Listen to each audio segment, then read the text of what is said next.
Hello everybody, welcome back once again to the Final Fantasy VI Pixel Remaster Perfect Stats Guide.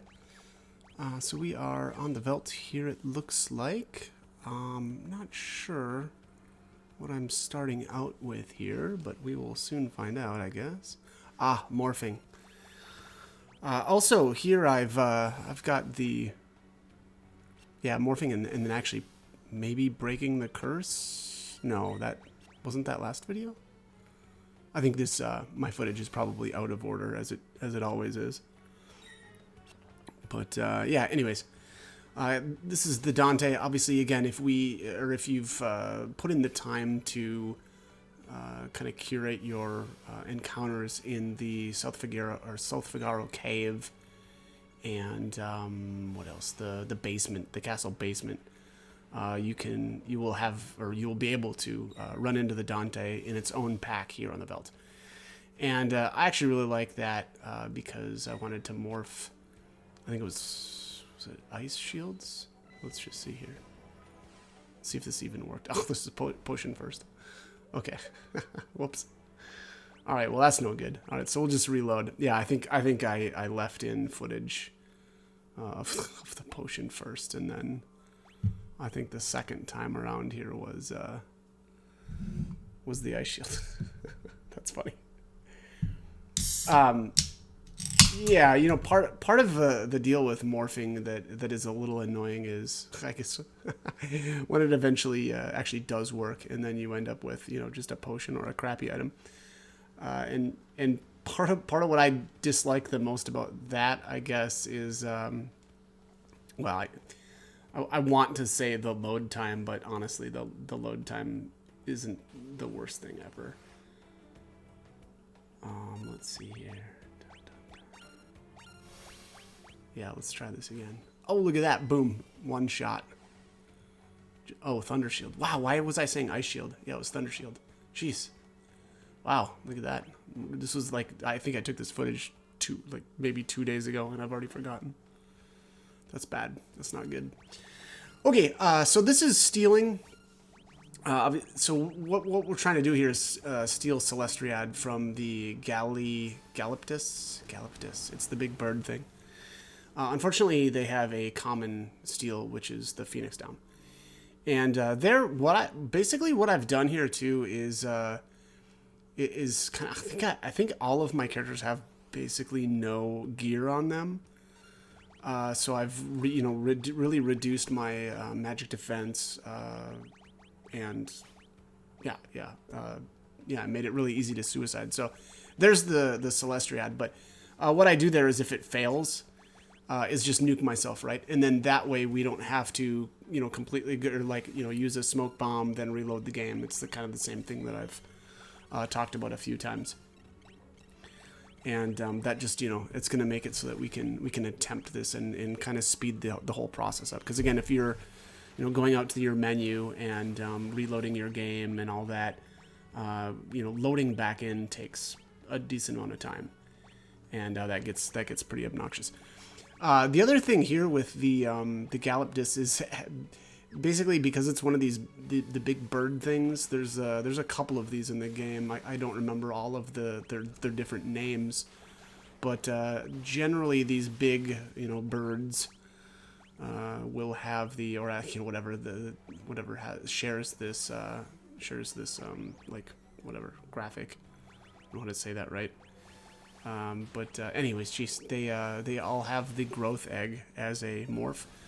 So basically what I did here was is to just get this thing alone, and that, you know, killed off the other two, and then I cast Berserk here. So then it's just gonna use, you know, regular attacks on me, and then I'm gonna vanish everybody here, and then we'll start the morph process. Unfortunately, I didn't successfully morph this into a growth egg, but I at least wanted to show you the process. I don't find you know, more growth eggs to be really that important. Generally, when I'm leveling 1 or 2 characters at a time, and if I'm leveling 2 characters at a time, I've got one of them loaded up with like alarm earrings, and then one, you know, with like well, actually, yeah, probably one with alarm earrings, and then maybe a growth egg, and then the other one's got like a Celestriad, maybe Soul of Themasia, and the reason for that is to just like a lot of the spots that I like to level in, like the dinosaur forest, you're always getting into pincher attacks, and the alarm earrings will prevent that. And then on top of that, the Gale hairpin will, increase your frequency of preemptive attacks, which, gives you the jump on the enemies. So then you can sleep them first if you want, or, whatever. So I just kind of prefer to go that route. It's a little bit slower, right? Without having whatever, like double growth eggs on people, but it's a lot safer. So here, I wanted to add the cactar to another formation. And that'll go in a formation by itself, again, as of right now anyway, because we haven't added much of anything to the Veld in the World of Ruin. So that is the desert just south of, I think that's Miranda. Is that right? I'm pretty sure that's Miranda. Yeah, Miranda. And the reason for that, honestly, so they're actually, I think they're decent AP, and I think a decent amount of gil, or yeah, I'm pretty sure they're worth a decent amount of money as well. Unfortunately, they're very like evasive, I believe, if I'm remembering correctly, but it doesn't matter when you're morphing, so we kind of get around that issue. Now, this thing is going to blast you with 1,000 needles, but honestly, and actually, honestly, what I was after here was the equipment that you get when they morph. So this will morph into the imp gear, and I wanted to bet that at the Coliseum. So there's the saucer. I think that's the helmet. Yeah, 10,000 gil and then 10 AP. So, a good source of AP and cash. What I probably just needed to do here was actually equip all of my characters with green berets, and that would have put them all over the 1,000 health mark, and that would have made that process a little bit better. But if you notice there, I mean, everybody's just slightly below 1,000 health, so the 3 of those characters will get one shot if the cactar is able to get those 1,000 needles off. So some interesting ways to deal with that. The other thing is, that equipment is obtainable elsewhere. Honestly, I don't think it's really all that. Well, I mean, it depends on what it is. Some of it's a steel, like the reed cloak is the armor, and that's a steel from the Tyrannosaur enemies. I just don't really. I didn't want to go there right now, honestly, because my characters are still, other than Gao, fairly low level. But I did want to get a cat ear hood, and then I wanted to try out the Merit Award. I hadn't played this in so long, and I didn't remember what they all were doing with the Merit Awards. I know in some versions of the game, they've changed some things up, and I think in this one, Gao can't use the Merit Award, and I don't think Go-Go can either. I don't fully understand the rationale behind that, but I guess it is what it is. But yeah, it definitely does give you some interesting options as far as gear. There's also exceptions though, like nobody can use I suppose other than Terra and Celeste. Nobody can use the Minerva bustier or whatever. I like that. I mean, it's really good armor, unfortunately, but it's just not compatible with the Merit Award, as with a couple of other ones. But yeah, anyways, you can do some interesting stuff with those things. I'm just trying to think of who has the worst equipment options. That would be really good to use on. I'm kind of drawing a blank though. Part of me wants to say Sabin, but I don't think that that's the case. I think I like it that he can use the red jacket, because that nullifies fire, and then that would that means that he can equip like a thunder shield, and then he's really only got kind of a weakness to what would it be? I guess blizzard, right? And then he can absorb thunder, nullify wind. Yeah, I don't know. So I don't excuse me, I don't really know that it's him. Yeah, I'm just trying to think. Boom, boom, boom, boom. Setzer, I think, can use the force armor, which, you know, I would probably say that's the best armor. I mean, the magic evasion is like 30 on that thing. So that's pretty amazing. Yeah, that's a tough one. I'm really not sure.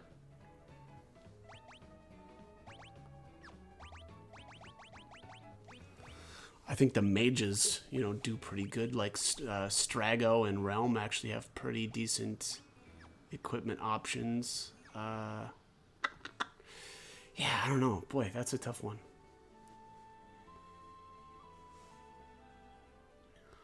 Okay, it looks like I'm heading to, yeah, Duncan's cabin. I thought, and I'm pretty sure, like in other versions of the game, that when you brought Sabin over here to Duncan, you know, obviously he's going to teach us Phantom Rush, but I could have sworn in other versions of the game he would teach you all of the blitzes, but that's. I could just be completely wrong. I could be, you know, misremembering that. And maybe that's just Cyan. If you go do the Cyan's dream sequence. But yeah, I don't know. I just could have swore that was the case with Sabin as well. But either way, I tested it out, and that is not the case. You actually have to level him to get your blitzes, other than, you know, Phantom Rush, which is, I think, the best one, and it is amazing.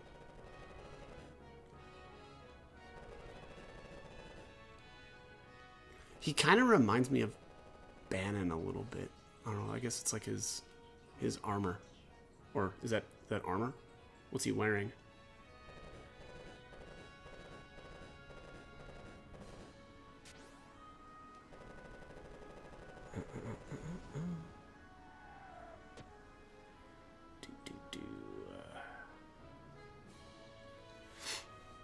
Call it the Phantom Rush. I like that they. It's probably the one name that they changed that I fully approve of. The other, you know, per prior iterations of the game, it was called the Bum Rush, which always felt a little. Okay, could you? I don't know. Feels like it could have been called something better, but yeah, Phantom Rush looks. It even kind of looks like it seems appropriately named, but yeah. Anyways. It's interesting here too. You can't stay here anymore for free and rest. That seems weird. I think that's the case in is it Moblitz too? The you know, the room, the relic shop used to have a bed that you could stay in for free. You know, in the World of Balance, and not the case. They yeah, I don't know. Very strange.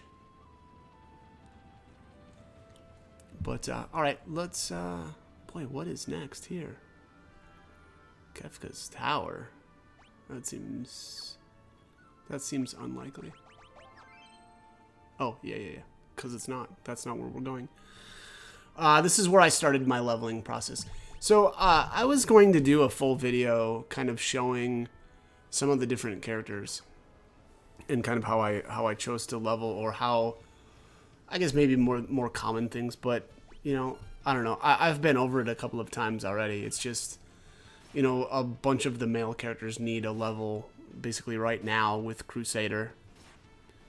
Wow, do I still have the Ragnarok in this video? Weird. Anyways, yeah, I didn't want to do it. Yeah, okay, so I just showed you the starting out here in the Tyrannosaurus, or the Dino forest. And it's brutal. I forgot how. I mean, for one thing, Locke is not up to snuff here to actually take these dinosaurs out. And I don't actually. Yeah, I don't know. Ultima is just the answer to the leveling problem. Oh, I do have the Lightbringer. Huh, okay. That was weird. For some reason, I thought I still had the Ragnarok, but yeah, anyways, you just have to, I gotta be a little bit smarter about how to do this too. But it can just be tough though as well. These guys hit really hard when they hit you with Meteor. And I'll be honest, I don't really like this spot. It's easy access, but this actually isn't my preferred spot to level. And I've got some footage here coming up of where I like to go. And for one thing, I think it's safer. It maybe doesn't seem like it is, but it is safer. And yeah, I don't know. I just like it. I like it better. So that's generally where I go. But here, it was a really just a bit of a struggle here to try to get some kills in here. And I don't know if I actually ended up. Man, look how bad that damage is. Oh my gosh, that's so sad. And he's actually got quite a bit of strength at this point. So that's always a little depressing seeing a Lightbringer doing like 300 damage to a dinosaur. That's sad, but they are just mean. So here I cut out a bunch of stuff here where I'm a little bit deeper in, and also the thing is with Locke here, because I've been leveling strength, his magic isn't so great, but that said, he even does do a decent amount actually with Ultima. Obviously, he's out damaging his physical. Now, I'm also not using a Valiant Knife, and I'm not using Atma Weapon, so that would do more damage as well. But yeah. Anyways, like I said, it's just kind of tough. Also, my goal here actually was to level Go-Go and Locke together because I am going to be using them to steal. And honestly, my like kind of in hindsight here, and what I would recommend doing is actually going to the Fanatics Tower, whatever Kefka. No, it's not Kefka's Tower. Yeah, it's Fanatics Tower, and killing the Magic Master at the top. Reason for that is you're going to be able to double cast, and double casting is huge for your leveling process. If you can add a Celestriad to that, that's even better. Obviously, we just picked one up there on the Velt. Hopefully, if you've been watching these, you'll have I guess made it so that it's really easy to run into those Galapagos enemies on the Velt. If not, I suppose you could go to the Phoenix Cave and try to farm them there. It's not good. That encounter rate for those enemies there is horrid. So that's a bit of or it can be a bit of a problem. So here, this is where I'm just going to show you the spot that I like to level, and I'll talk a little bit about why. Well, I suppose I've already kind of touched on it. The dinosaurs are incredibly dangerous. And by the way, that's even without running into any brachiosaurs. Now, obviously, with this game, the fact that we can quick save constantly makes this process a little bit less of an issue, and it really reduces the danger, right? Okay, so if you save after every battle, what's the worst that can happen, right? You lose out on whatever that battle's worth of experience. Okay, no big deal, right? But I don't know. I prefer this. I don't even want to run into Brachiosaurs. I just can't take them down right now. Maybe if I was like leveling 4 characters together, then maybe, and that's a big maybe, I'd be able to take them out. The problem is just that, for one thing, they use Disaster, which oftentimes confuses you and puts a doom counter on you and all kinds of it's got a bunch of nasty effects. So you probably want to be running around with a ribbon to prevent the confusion, because it's pretty brutal when you get confused and you're destroying your own enemies, and that's it. Or sorry, destroying your allies, and that's even if you're trying to level with other people. It's just really, really hard to solo them, and it's really hard to solo them all the way up. So I just don't prefer that spot specifically because of that. They do have a rare steel that's a ribbon, right? And that's cool, I suppose. But I don't think that that's a good way to get ribbons. I think that there's a lot better and safer ways to do that.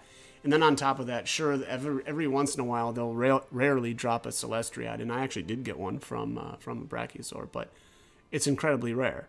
And the same rationale applies. There's better, safer ways to get Celestriads. Unfortunately, it does take a little foresight, again, going through the Phoenix Cave and not running into a bunch of the formations that you don't really want to have is a bit of a problem. But anyway, so here we're in the we're basically I'm almost there. It's the character that you want to level. You want to have them as the first group, and then I'm just going to run away from this stuff on the way to this enemy, and we're almost there. And then for the second team, I always just take Mog because he's got the the Moogle charm, or Malulu's charm, or whatever it's called in this one. And we need him to, open up a bridge for the first party. So here I took Shadow down here just to kind of show you how I go about this. I usually equip a ward bangle and then probably like an alarm earring right on the way, just so that I'm not running into or getting pincer attacked or anything like that and getting wrecked. But here, so I'm gonna take the Soul of Thaumasia off and probably the Celestriad. Honestly, it gets to a point where if you've got enough magic, you don't really need the Celestriad anymore, and so you can actually sub that out for a growth egg, to really speed up the process. And I actually kind of recommend that too. Once you're able to, you probably need about, we'll just say 160 mana to. I think that'll cover. If I've got the math right here, I could be a little bit off on that, but that should cover the mana it costs to double cast an Ultima. By the way, which also you won't have Ultima. Go learn that on the Velt or wherever you need to learn that. But you really want that spell to make this work really well. There might be some other stuff that you could cast as well. I'm not sure, but I just usually use Ultima because it's just so easy to spam it, and it goes through defenses. Let me just see here what these guys do, or if they're weak to anything. Okay, elemental immunity none, weak against none. Okay, never mind. So no. They're vulnerable to darkness, zombie, poison, magitech, invisible, image, and sept. So nothing really impressive there. There's not much that we can do to them status effect wise, but that's fine because we just need to double cast Ultima and kill him. So I think it's just slightly less experienced than a Tyrannosaur, right? But it's also a lot safer in my opinion because. If you equip a Flame Shield, you can absorb, Southern Cross? Now, they'll also do another ability called Northern Cross, and that's an actual problem, but it will not cast that until at least the 5th turn. So the first, second, third, and fourth, it will either use Southern Cross, 33% of the time, or it'll attack you 2/3 of the time. So it makes this... honestly, I think pretty safe. I certainly think that's a lot safer than trying to take on the Tyrannosaurs, who are oftentimes casting, Meteor on you. And there's just no real defense against Meteor. These guys will respond with Heartless Angel, but it won't matter if you're double casting. They'll get you down to 1 HP, but who cares? You just finish the battle, and then you can use a single cure spell, and you're good to go for the next battle as well. Having good physical evade helps as well, right? You don't really need to worry about your magic evade because we're gonna just be absorbing the Southern Cross with the Flame Shield. A red jacket would work as well. That'll nullify the fire damage. Paladin Shield would be great too. Actually recommend Paladin Shield the most. That's actually honestly what you should be using. But if you don't have it yet, a Flame Shield will fit the bill, and Flame Shields are a lot easier to get a hold of. Other than that, you could do Green Berets. Obviously, that'll give you an extra 10 evade. What else could you do for equipment? It depends on what your character you're leveling as, right? A lot of them will have some physical evade or at least some option on their weapon slot. Anybody that can equip a sword breaker, I mean, that's solid. That's a 30% evade. So and then again on top of that, the paladin shield gives you like 40 right off the top too. So it's really easy to set yourself up well to farm these really safely. Just remember to heal yourself at least with like a cure spell right before the next battle starts.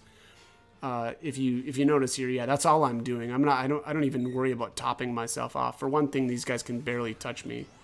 And then on top of that, when they do use Southern Cross, I just absorb it. So anyways, that's that's kind of my that's the way I like to level. I realize that this isn't as easy or accessible as as the Dino Forest, right? That's right off of the world map.